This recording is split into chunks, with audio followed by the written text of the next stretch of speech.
वास्तव में ये कहानी एक ऐसे भूत की है जो कि कौवे की आत्मा से मिलकर बनी है। मैं उम्मीद करता हूँ कि आप लोगों को ये कहानी पसंद आएगी। तो दोस्तों, बिना देर किए कहानी को शुरू करते हैं।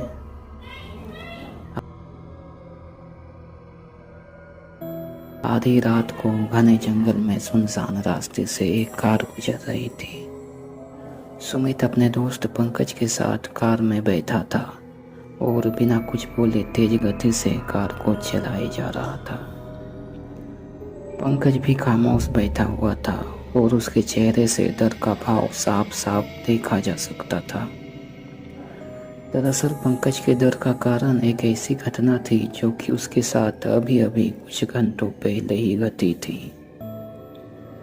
पंकज एक ऐसे घर में फंस गया था जिसमें काक प्रेत का साया था और बड़ी मुश्किल से अपने दोस्त सुमित की मदद से उस घर से भाग पाया था। काक प्रेत एक ऐसा प्रेत होता है जो कि कौवे और इंसान की आत्मा से मिलकर बनी हुई होती है। ये काक प्रेत बाबू भाई और उसके द्वारा पाले गए कौवे की आत्मा से मिलकर बनी थी। बाबू भाई को कौवे से बहुत लगाव था। वो उन्हें बहुत प्यार किया करता था। प्रतिदिन वो कौवों को दाना पानी दिया करता था। बाबू भाई के घर के बाहर एक बरगद का पेड़ था और ये सारे कौवे इसी पेड़ में रहा करते थे। एक रात की बात है, बाबू भाई अपने कमरे में सो रहा था। तभी अचानक उन्हें बाहर से कौवे की आवाज सुनाई देने लगी। तभी वो तुरंत अपने बिस्तर से उठा और तेज गति से कमरे के बाहर की ओर भागा। घर के बाहर निकलने पर उसने पाया कि एक शराबी ने शराब के नशे की हालत में उसके बरगद के पेड़ पर आग लगा दी थी।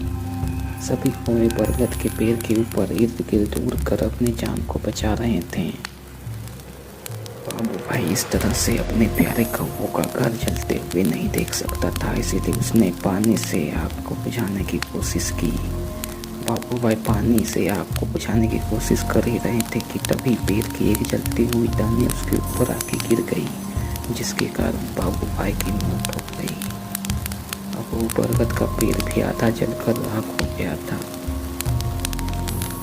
प्रतिदिन वो सारे कौवे जले हुए बरगद के पेड़ पर बैठकर अपने मालिक बाबू भाई को आवाज दे देकर बुलाया करते थे, लेकिन बाबू भाई अब इस दुनिया में नहीं थे।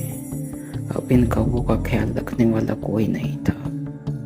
कुछ दिनों तक ये सिलसिला यूं ही चलता रहा, पर धीरे धीरे भूख और प्यास से एक एक करके सभी कौवे मरते गए। बहुत सारे कौवों की भूख की प्यासी आत्मा और बाबू भाई की आत्मा आपस में मिल जाती है और इस तरह निर्माण होता है काक प्रेत का।